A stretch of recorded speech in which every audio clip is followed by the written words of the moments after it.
Tashtile and hi, Namaste. Welcome to my channel. And today I'm here with some information because I got some messages from a nurse who moved recently to Quebec, and she was asking me how I became RN and what I did in these 3 years, okay, so ठीक है, तो मैं अभी हिंदी में बात करती हूँ अ, मैं यहाँ पे 2017 पे आई थी। तो उसके बाद सबसे पहले मैंने काम क्या किया बोलने से पहले OIQ में जाके अपना फ़ाइल खोला। उसके साथ में मिनिस MIDI मीडी बोलते हैं, वहाँ पे हम अपने फ्रेंच क्लास के लिए अप्लाई किया। और एक तरफ से हमारे यहाँ पे इंडीड बहुत कॉमन है कनाडा में जॉब सर्च के लिए, तो मैंने इंडीड में जॉब सर्च किया और बस वही है। उसके बाद क्या होता है कि मैंने पहले जब यहाँ पे आए सबसे पहले काम किया, क्या काम किया करके होते हैं ना, तो मैंने यहाँ पे एज ए जनरल वर्कर मैंने काम किया ऑलमोस्ट 1 महीने के लिए किया होगा। तो उसके बाद क्या हुआ, मैंने मुझे पता मैंने इंटरनेट में सर्च किया कि मैं दूसरा क्या काम कर सकती हूँ, क्योंकि एज ए जनरल वर्कर काम करना बहुत मुश्किल होता है, क्योंकि हम लोग इंडिया में कभी हमने ऐसे काम किए नहीं होते हैं। और वो भी इतने मेहनत करके पढ़ते हैं, उसके बाद जब आप विदेश में आते हो तो जनरल वर्क काम करने में एक अपने आप पे डिस्करेजमेंट सा होता है। ये नहीं कि शर्म है, अपने पेट के लिए काम करने होते हैं, फिर भी अपने जो पढ़ाई लिखाई जितने भी हम लोग मेहनत करते हैं, मेहनत करके हम लोग जनरल वर्क का काम करने के लिए हम इतना मेहनत क्यों करना पड़ा, ऐसा टाइप का थोड़ा सा डिस्करेजमेंट सा फील होते हैं ना। तो इसकी वजह से मैंने क्या किया, बाद में मुझे पता चला कि हाँ, हम लोग केयर गिवर की तरह काम कर सकते हैं। सो इन फ्रेंच केयर गिवर को हम लोग प्रिपोजे और बेनिफिशियर बोलते हैं, और कोई इंग्लिश में नर्सिंग एड भी बोलते हैं ना, या ऑर्डरली भी बोलते हैं कॉमनली। तो वो काम करने के लिए अगर आप हॉस्पिटल में काम करना चाहती हो प्रिपोजिंग एज ए केयर गिवर, तो उसमें क्या होता है, आपको फुल कोर्स करना होता है। जो अगर आप पहले से नर्स हो तो आपको 6 महीने के कोर्स करने होते हैं, पर मैंने वो नहीं किया, क्योंकि मुझे लगा कि एक नर्सिंग एड पढ़ने के लिए मुझे 6 महीने के कोर्स करके टाइम वेस्ट क्यों करना, ऐसे टाइप का मुझे फील हुआ। क्योंकि पर हर किसी का सोच अलग होता है, पर मुझे वेस्ट लगा, क्योंकि उसमें सिर्फ पढ़ाई करके मुझे कुछ और भी तो पढ़ने हैं ना, बहुत सारे काम होते हैं। तो मैंने क्या किया, मैंने देखा कि हमारे यहाँ पे कुछ प्राइवेट स्कूल्स होते हैं जहाँ पे वो कोर्स प्रोवाइड करते हैं, डिस्टेंस एजुकेशन होते हैं उसमें।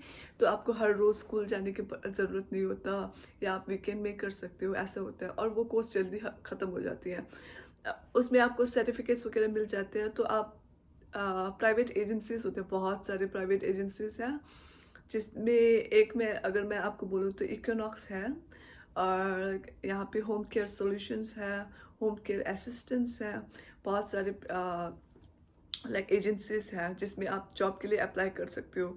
काफ़ी आसान होते हैं। उसमें क्या होता है, आपको पेशेंट ज़्यादा देखने की ज़रूरत नहीं होता, और स्केड्यूल में फ्लेक्सिबिलिटी होती है, आप कब फ्री हो उस टाइम पे काम करने से हो जाएगा। हाँ, पर मैं ये आपको कहना चाहती हूँ कि जैसे ही आपने जॉब के लिए अप्लाई किया तुरंत आपको क्लाइंट नहीं मिलते, आपको थोड़ा सा टाइम लेना होता है। तो मैं आपको ये बोलूँगी कि एक ही एजेंसी के साथ काम ना करें, तो 2-3 जगह में अप्लाई कर लीजिए, क्योंकि कभी क्या होता है, एजेंसी वाले आपको क्लाइंट इतनी आसानी से नहीं देते, या तो अभी आपको 1 हफ्ते के लिए 20 घंटे मिल रहे हैं तो 20 घंटे लॉस हो रहा है ना। तो उसी तरह अगर आप 2 एजेंसी के साथ करते हो तो अपना टाइम मैनेज करके अपना 40 घंटा 1 हफ्ते में कंप्लीट कर लीजिएगा, ठीक है। और एक बात ये बताना चाहती हूँ, जब आप काम करते हो ना, तो ये श्योर कर लीजिए कि अपनी एजेंसी से कि वो पहले से 15% जो हमारे टैक्स देने होते हैं ना, वो पहले से अकाउंट से कर लें।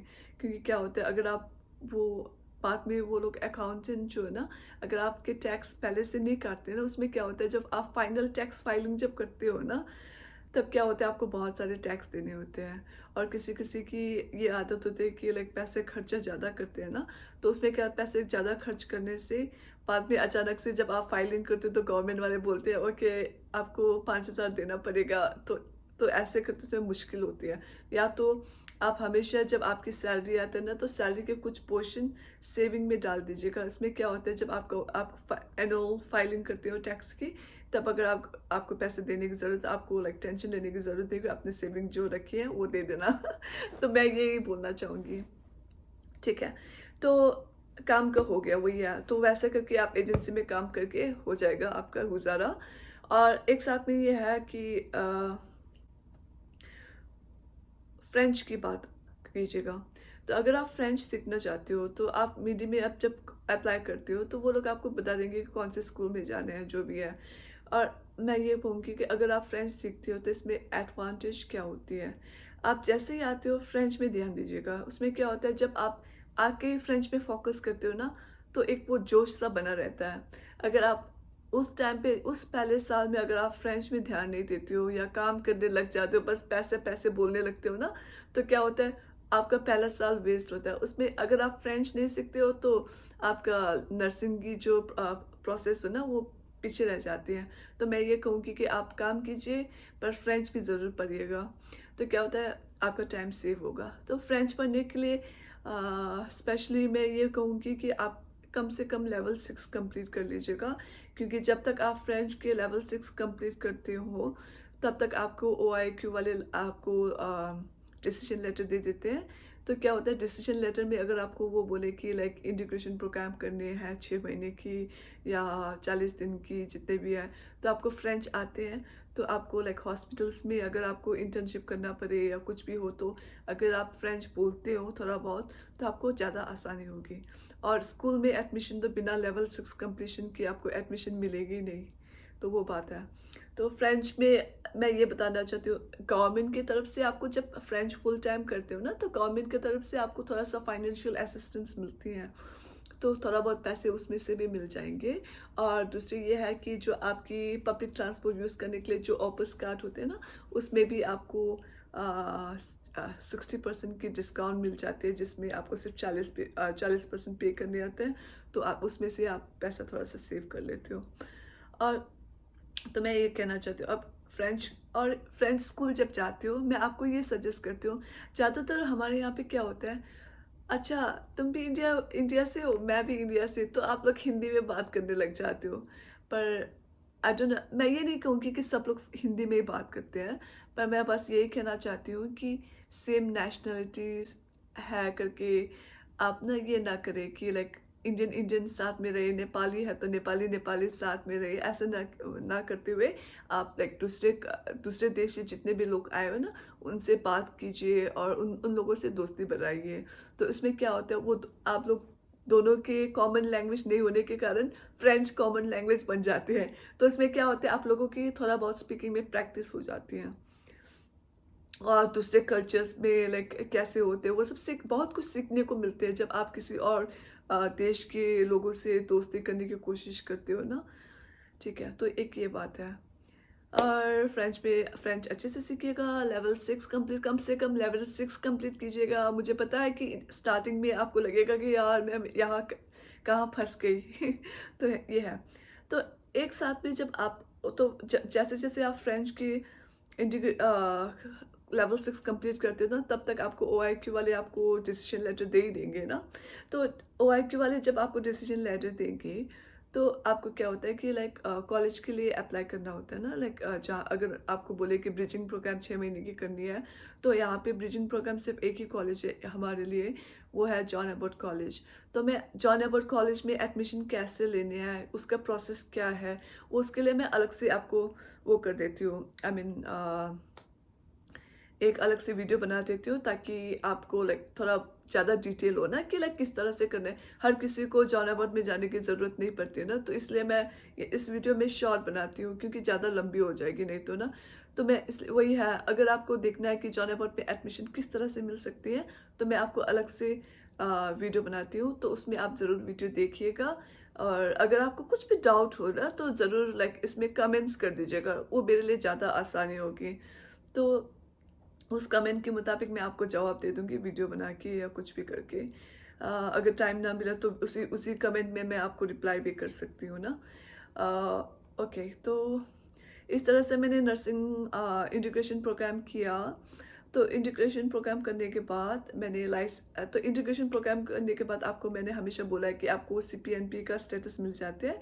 तो इसमें क्या होता है, आपको लाइसेंस नहीं होता, फिर भी आप नर्स की तरह काम कर सकते हो।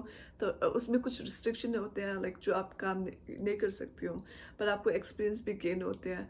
पर मैंने सीपीएनपी की तरह काम नहीं किया, क्योंकि मेरा ये था कि लाइक अगर मैं सीपीएनपी काम करूँगी तो मैं हॉस्पिटल में काम करने लग जाऊँगी। और हॉस्पिटल में जब आप काम करते हो ना, तो इन्वायरमेंट नया होता है, लाइक बहुत कुछ सीखने को मिलते हैं।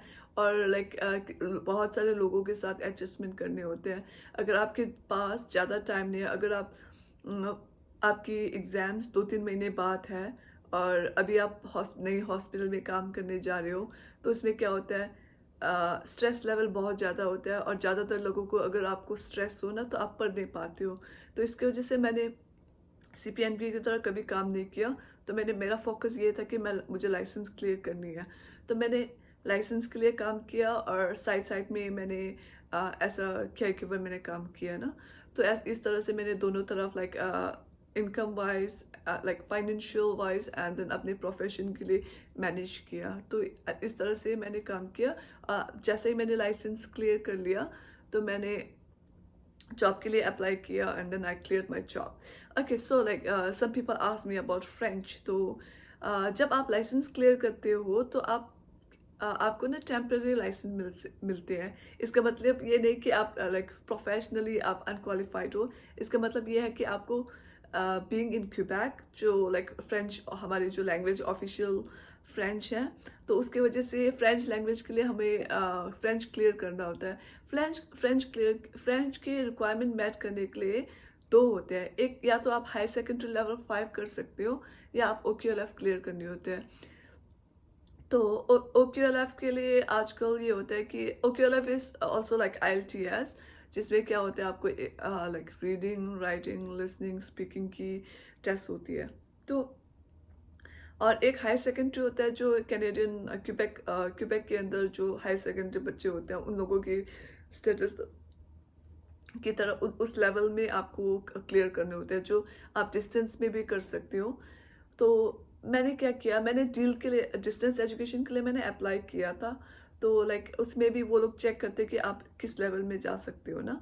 तो मैंने किया था, पर मुझे कागज़ जो लाइक प्री टेस्ट इवेलुएशन होते हैं, तो मैंने वो इवेलुएशन फॉर्म्स जो होते हैं ना, मैथ्स की होती है, और इंग्लिश की होती है, और फ्रेंच की होती है, मैंने वो देखा। तो वो मुझे ऐसा लगा कि ये तो मेरी टाइम वेस्ट कर देंगे, क्योंकि इतना सारा क्वेश्चंस होते हैं। और मैथ्स भी हम लोगों ने कितने साल तक मैथ्स में टच किए नहीं होते ना। और मैथ्स भी नहीं होता लाइक एल्गोरिथम, लाइक और अलजेब्रा ऐसा वगैरह होता है। तो आपकी मैथ अच्छी है तो मैं कहूँगी कि आप कोशिश कर लीजिए। अगर अच्छी नहीं है तो आप ओक्यूएलएफ में ही ध्यान दीजिए, क्योंकि क्या होता है, अगर आप हाई स्कूल में ज़्यादा टाइम स्पेंड करते हो, मुझे पता है कि आपकी फ्रेंच की रिक्वायरमेंट मीट हो जाएगी, पर वो जितने भी आपने मेहनत की है ना, उस ज़िंदगी में कुछ काम आने वाला नहीं है। तो अगर आप ओक्यूएलएफ के लिए प्रिपेयर करते हो, तो इसमें क्या होता है, ओक्यूएलएफ तो फ्रेंच की इंपॉर्टेंस है ना। तो उसमें जो एग्ज़ाम देने के लिए प्रिपेयर करते हो, तो वो ज़्यादातर मेडिकल फ्रेंच ही होते हैं। अगर आप उसमें मेहनत करते हो, एक साथ आप ओक्यूएलएफ क्लियर कर पाओगे। और दूसरी तरह से आप जब हॉस्पिटल में बैठ जाओगे, जितने भी आपने इसमें मेहनत की है, वो सब आपको काम आएगा।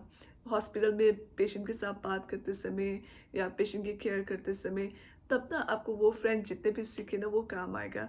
तो इसलिए मेरे तरफ से मुझे ये लगता है कि ओक्यूएलएफ करने से ज़्यादा अच्छा होगा। तो मैं भी वही प्रिपेयर कर रही हूँ। मैं भी टेम्परेरी लाइसेंस में हूँ, फिर भी मुझे फ्रेंच क्लियर करनी है, तो मैंने फ्रेंच के लिए ओक्यूएलएफ के लिए अप्लाई की रखी है। तो हाँ, वही है। अगर और मैं, हाँ ज़रूर, जब आप मेरा अगला वीडियो देखना मत भूलिएगा, जो जैक के एडमिशन के बारे में होगा। Jack is like John Ebert college once again. And thank you for watching. और कभी आप हिम्मत मत हारिएगा कि मैं तो इंडिया से हूँ, मुझे फ्रेंच की वजह से मुझे एडमिशन नहीं मिलेगा, या लाइक आप नर्स बन नहीं पाओगे, ऐसा कभी मत बोलना। क्योंकि मुझे पता है, जितने भी इंडिया से आते होते हैं, नेपाल से आए हुए होते हैं, बहुत सारे मेहनत करके हम लोग नर्स बने हुए होते हैं। क्योंकि हमारी पढ़ाई, जिस तरह से हम पढ़ते हैं ना इंडिया में, विदेश में जिस तरह से पढ़ते हैं, हमारी लाइक तुलना ना करने से ना, हम लोग ज़्यादा मेहनत करते हैं, मुझे ये लगता है। यहाँ पे बहुत लाइक इजीली पढ़ाई किया जा सकता है। इंडिया में तो हम लोग सब कुछ पढ़ते, वेदर वो डिजीज कंडीशन इंडिया में है नहीं है कुछ नहीं देखते, सब कुछ पढ़ लेता ना, उस तरह से यहाँ पे नहीं होता। तो मैं ये कहूँगी कि अगर आपने इंडिया में आर्यन बन पाए तो विदेश में क्यों नहीं। तो ये बोलना चाहूँगी। Thank you. और अगर आपने मेरे वीडियो चैनल को पहली बार देखे हैं तो ज़रूर सब्सक्राइब कर लीजिएगा, और अगर आपको पसंद आया तो लाइक कर दीजिए, और अगर आपको कुछ और जानना है तो कमेंट में ज़रूर लिख दीजिएगा। हाँ जी, नमस्ते, थैंक यू।